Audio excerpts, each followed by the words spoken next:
don't present data cold, and be a consumer first and then a marketer.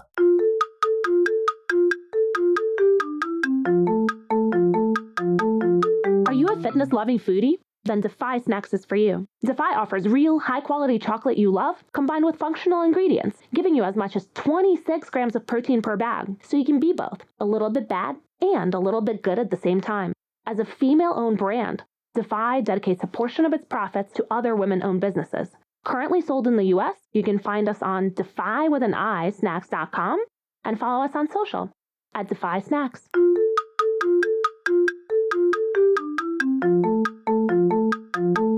Hello and welcome to The Shiny New Object. My name is Tom Ollerton. I'm the founder of Automated Creative, the creative effectiveness ad tech platform. And this is a podcast about the future of data-driven marketing. How exciting. And this is episode 9,000,002. And every week or so, I get the pleasure and the privilege of interviewing one of our industry's leaders. And this week, it's no different. I want to call with Daniel Mark Carr, who was recently the marketing director for Relief. So Daniel, for anyone who doesn't know who you are and what you do, could you give us a bit of background? Yeah, absolutely. So thanks, Tom. Thanks for having me on. I've been really excited about having this chat.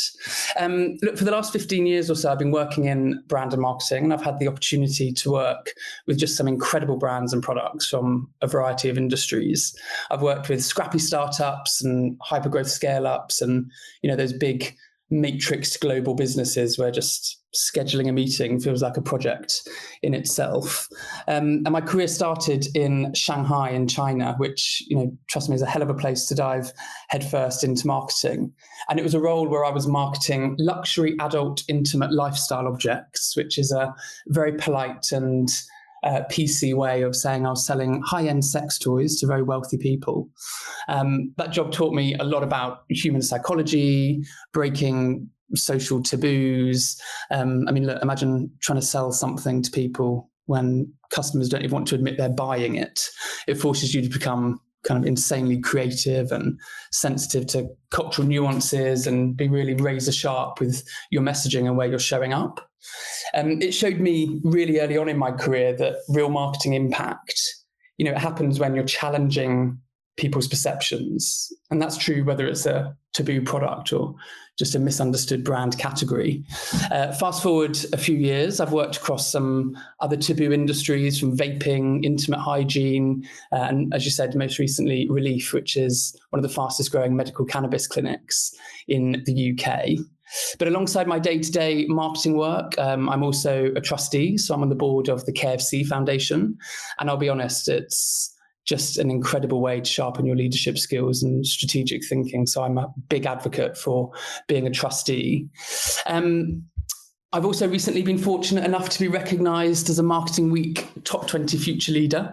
And I've just wrapped up an incredible year with the Marketing Academy where I was on their scholarship program. Right. That is a too impressive list of things to have done in your career. So very high levels of expectation from me moving forward. So as much as I want to talk about Chinese sex toys, we've got to move on. What have you become better at saying no to in the last 5 years when it comes to work? Yeah. So if there's one thing that I've really improved on in the last 5 years in general, it's saying no.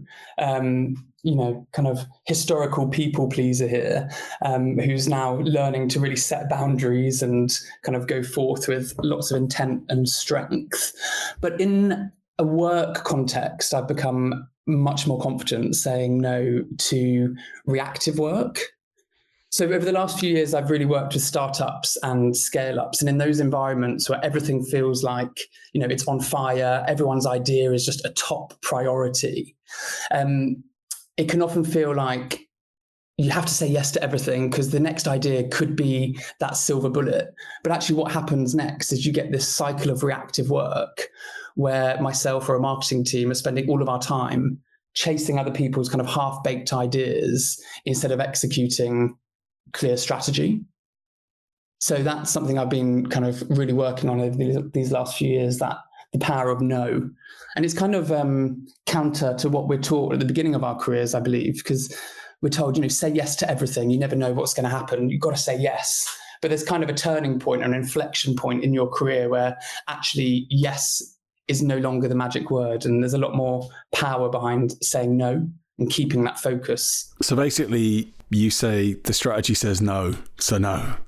Because I'm now too senior to say yes to everything. Just say no, because I've got a strategy. We need to stick to it. I haven't been flippant here. Give me an example of how and when that has worked, right? Because I'm also a people pleaser at worst and at best, and also like to think myself as a strategic person and a leader. But saying no, I'm terrible at it. But so how do you do it with conviction and make it work? Yeah, look, I think it's about pushing back with purpose. So I don't walk into any meeting room and just say no and rip up an idea and throw it out the window. But I think if you can set clear boundaries early, push back with purpose and ask, what problem does this solve? How is that tying back to our goals? What do we believe this will do that our other activities or initiatives aren't doing? It generally makes the person presenting that idea take a pause, take a beat and think, actually, why am I thinking that? Am I just going on gut appeal? And if the answer isn't clear, then it shouldn't be going on a priority list. I think being very transparent with your priorities, with your leadership team, your team, and all of your peers really is important. And keep reminding people that focus needs to be placed on anything that's going to move the needle, not just kind of shiny new distractions that might come our way. I also think it's important to kind of create a backlog, create a car park for these good ideas. So, I'm always trying to keeping a running list of ideas that maybe aren't urgent for right now, but allow people to feel heard. And, you can just lay out the clear expectation that, we'll revisit that when resources allow. I think it's a kind of culmination of those things.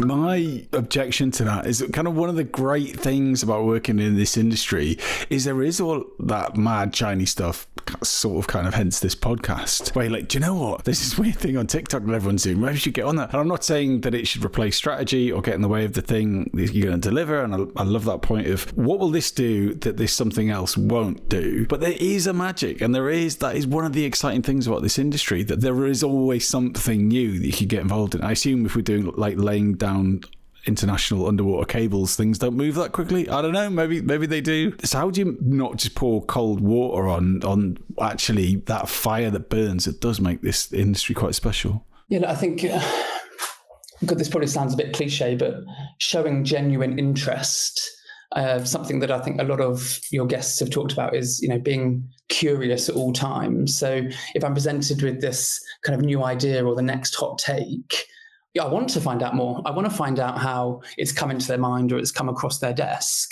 But I also owe it to not just myself and the team, but to the business by ruthlessly having a focus on the goals and the objectives of an organization. I remember who it was, but someone said it's like, you say yes, but not right now.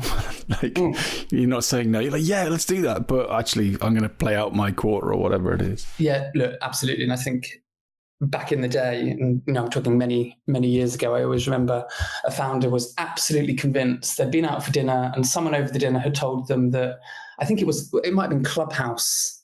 Do you remember Clubhouse? Was that the audio thing? Yeah. The audio on Twitter or X space. And it was going to be the next hot thing and it was going to be our number one channel. And, at the time, we didn't have any data to push back. And I think I was very early on in my leadership journey. So I maybe wasn't as bold and as confident in kind of referring to the goals and the objectives and showing this person all of the priorities. So I said, yes, how exciting, worked through that evening, got to the point of like ordering mics and looking at talking points. And I think by the time we got there, the platform was tanking and the person who suggested the idea had completely lost interest anyway. And that was, a bit of a light bulb moment for me in that it's not about doing everything, but it's about doing the right things really well. So what advice do you have for listeners of this podcast to become better data-driven marketers? What is that silver bullet, that kind of killer line that you find yourself sharing most often? Yeah, so I've been thinking about this because at the beginning of my career, I was absolutely not a lover of data in any way. I'm far more right brain coded, creative, strategic. And I kind of have 3 top tips, but I think the first one is really, really basic. And it's just know the numbers, or at least know some of the numbers. I think it's really important to know these like the back of your hand. Now, you don't need every data point kind of available to your business, but have 3, 4, 5 different key metrics that you can rattle off without even thinking, whether that's conversion rates, cost of acquisition, whatever. Genuinely spend the time every day, a couple of times a week, just updating those numbers in your head. I think the signal it sends to your peers, colleagues in the business is so strong. This person's really understanding the direction of travel of the business. They're very commercial. They understand how their work drives us forward. So that's absolutely the top tip that I've ever learned. But if it's okay, can I squeeze in 2 more tips? The floor is yours. Amazing. So, right, tip number 2, never present data cold. So obviously I'm not talking about, layering up when you do that. But what I mean is never, ever drop a spreadsheet or a data set on stakeholders for the first time in a group setting. I don't think there's anything worse than watching people kind of clamor over a table to squint at an Excel spreadsheet or to start picking apart numbers, because we've all been in those meetings. We've all been around those characters that like to go cell by cell and challenge everything without any context. It's really quite dangerous. It can derail a conversation. And often, I think, strangely, it puts everyone on a bit of a defensive. So that's my second top tip, is always send a pre-read, give people a heads up on what's coming, and provide a little bit of context before you're in that space. And that way discussion becomes about insights and actions, not just about the numbers or where they're from. And then my third tip would be, being a marketer or being a data-driven marketer is not just about staring at dashboards or whatever API the IT team have kind of implemented for you. You have to understand consumerism and think like a consumer. So I think it's really important, sign up to newsletters from brands you admire, from your own brand and business. It's staggering the number of people I speak to who are not signed up to their own company's kind of mailing list. Visit physical shops if you can. Look at out-of-home advertising. Don't use ad blockers. Let yourself be targeted by the algorithm. It's so important to understand meaning behind data. So they would be my top tips. Get on top of your numbers. Know some of them as the back of your hand. Don't present data cold, and be a consumer first and then a marketer.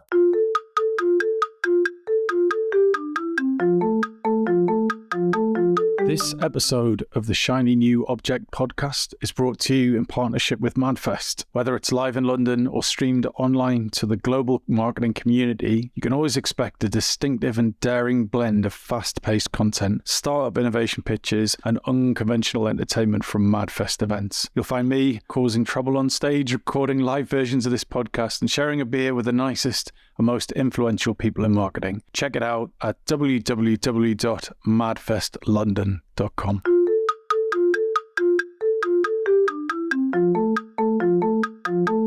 So we're going to move on to your shiny new object now, which is data outside the dashboard. And you've definitely set up camp around this topic already on this podcast, but could you help me understand why you've chosen data outside the dashboard as your shiny new object, and what specifically you mean by that? Yeah, so for me, this is my shiny new object, and it's something I'm a real advocate for. Businesses and leadership teams are obsessed with dashboards, and I get it. We have to focus on attribution models and understand the analytics that are driving the business. But some of the best marketing decisions don't come from data. They come from conversations with our customers. They come from human intuition and really having an understanding of the messy, clunky, non-linear way that people actually buy things. And so the dashboards show us what happened, but not necessarily why it happened. Now, this is always particularly challenging in startups and scale-ups, where generally you won't have annualization. But you can be lulled into a false sense of security that your campaign structure is, driving all the KPIs in the direction that we need. But if you've not got a year of trading data, you're a bit blind to kind of seasonality or understanding frequency of purchase. And data also often misses those first sparks of interest when we're talking very top of funnel, that random conversation, that bus that went past, or that viral TikTok. No attribution really can trace that. And so I believe it's really important to balance the data-driven insights that we have available to us with kind of human intuition and understanding of the world in which we operate. So how do you do that, right? So it makes sense. And interestingly, the more senior data-driven marketers that you speak to, the more that advice comes back. That yes, you need a dashboard. Yes, you need data. Yes, you need to prove ROI and track what happened, but why, that's a whole other thing, right? So how do you do it? How do you go about providing, what was the word you used, or smushy or gooey data alongside like hard cold ones and zeros? What's the method for balancing those two things? Yeah, look, I don't think there's really a silver bullet. I think it's important that we understand the data that's moving the needle. So the number of times that I see people focused on vanity metrics, it's just, drives me mad. I think we have to stop optimizing for those vanity metrics alone. I think we need to think long-term around brand building and lifetime value, and not just on acquisition. So particularly in a startup and scale-up environment, there's a really kind of short-term view. Understandably, you want to get that week's sales, get those month targets, but you have to have a focus and have some consideration for what's bringing customers back to you. That top of funnel spend is not just a temporary fix. I also think we need to use data as guardrails, not as kind of a roadmap. I think if dashboards were the key to business growth, and you wouldn't need marketers, you just need people to kind of tweak the algorithm. So when you're going into advise a company, what are the things that you look out for when people are falling foul of not looking at the data outside the dashboard? What's that what I'm getting to is, imagine someone's listening to this podcast thinking, I'm a founder or a sales officer or revenue person. How do you know when you're not looking at the data outside the dashboard? What are the telltale signs? So I think the telltale signs of people who are not looking beyond a dashboard, I would say, a relentless focus on one or two numbers, like the ROAS of this campaign. The secret is you can pretty much manipulate data to make any campaign look good, but you can't fake a great product or a great customer experience. So when I'm in those environments, one thing I'm always very keen to discuss and pick up with these brand owners is that customer experience really trumps campaign data absolutely every time. If your product isn't good or your customer experience is broken, all you're doing is speeding up how fast people will drop you. So I think some telltale signs would be really low retention, low kind of checkout basket spend. When I talk about data from outside a dashboard, these sorts of insights come from talking to your customer service team, talking directly to customers. And while startups might not have big budgets for marketing research and insights and consumer panels, sometimes all you need is a 5-10 minute conversation with a customer, understanding why they haven't purchased again that month, understanding what made them click on that ad in the first place. And is there you said there's not a silver bullet for this, but is there a structure? I love that idea that you're a time-strapped founder person, try to scale your business, and a 10-minute call, is that level one, and then is level two like a 100-person survey, or is there a process you can teach us to follow? Well, I don't think there's a playbook as such, but I think when you're in these environments, and when you're talking to founders or solo entrepreneurs, they're very creative. The brand that they're working on is their baby. Understandably, they would die for their business. And that's one of the amazing things about working with a founder-led business, actually. But what you can also find is that there's a real echo chamber. There's no concept in their mind that people might not like your brand or might not like your product. So I try to ask people to become very neutral. Don't be shy about your brand or your product's benefits, but also just be quite neutral. Talk to your customers, talk to prospects who've abandoned the checkout flow as well.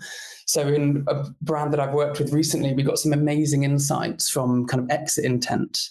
So we were able to data capture up front. And as soon as people were dropping off, we were literally getting an automated action to reach out to that individual and ask them what it was that kind of made them abandon that checkout flow. So I don't think there's a playbook as such. It's about using the resources that are available to you. So there is no silver bullet. As I said, there's no playbook that you can just roll out to any business. I think it's really important to take a neutral stance on your brand or business.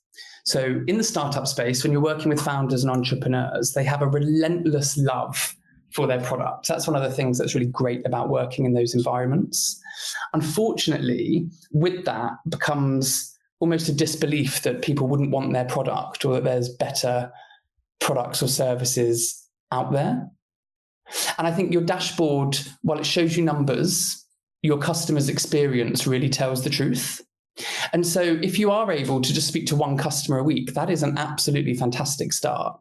If you're not able to talk to a paying customer, then give your friend or a family member free access to your platform or a free product and pick their brains on what they think. You really need that truthful, you need that dose of truth about the bad things as well as the good to make progress.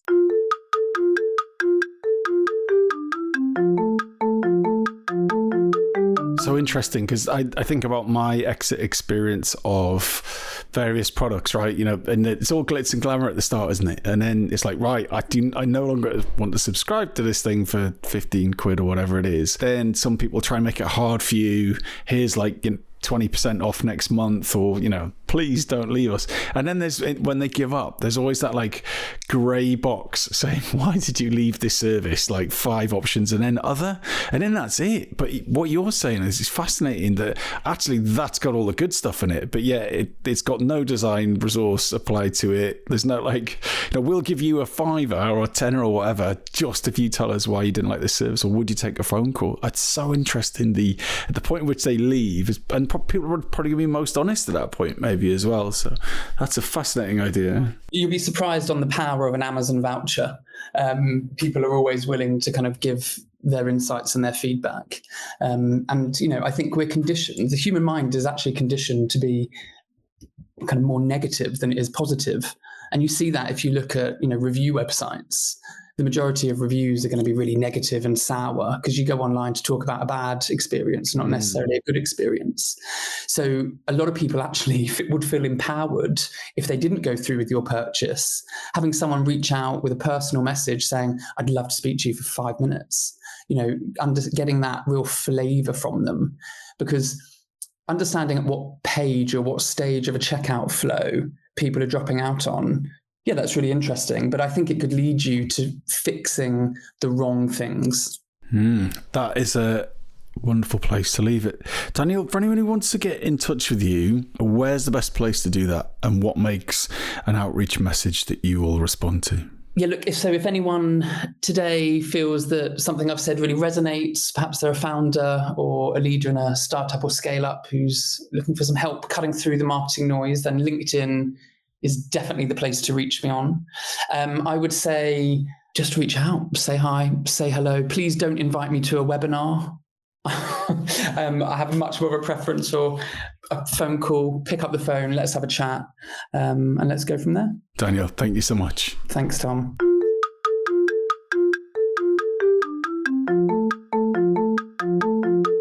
Hi. Just before you go, I'd really appreciate it if you could take the time to write a review of the Shiny New Object podcast on Apple Podcasts or iTunes, whatever it's called these days, or whichever podcast provider you use. We're an indie podcast, so it would go a long way for us if you could just share the word and give us a bit of a support on those channels. That would just be fantastic. If you haven't got time, that's also cool. And yeah, if you could tell your colleagues about the podcast, and also, if possible, don't forget to subscribe. And I'd love to hear your feedback. If you'd like to speak on the podcast or be a guest or you think I'm asking the wrong questions, anything, I'd be super interested to hear what you think. So please email me at tom@automatedcreative.net. That's TOM at, I'm not going to bother spelling it. Anyway, you'll work it out. Thanks so much.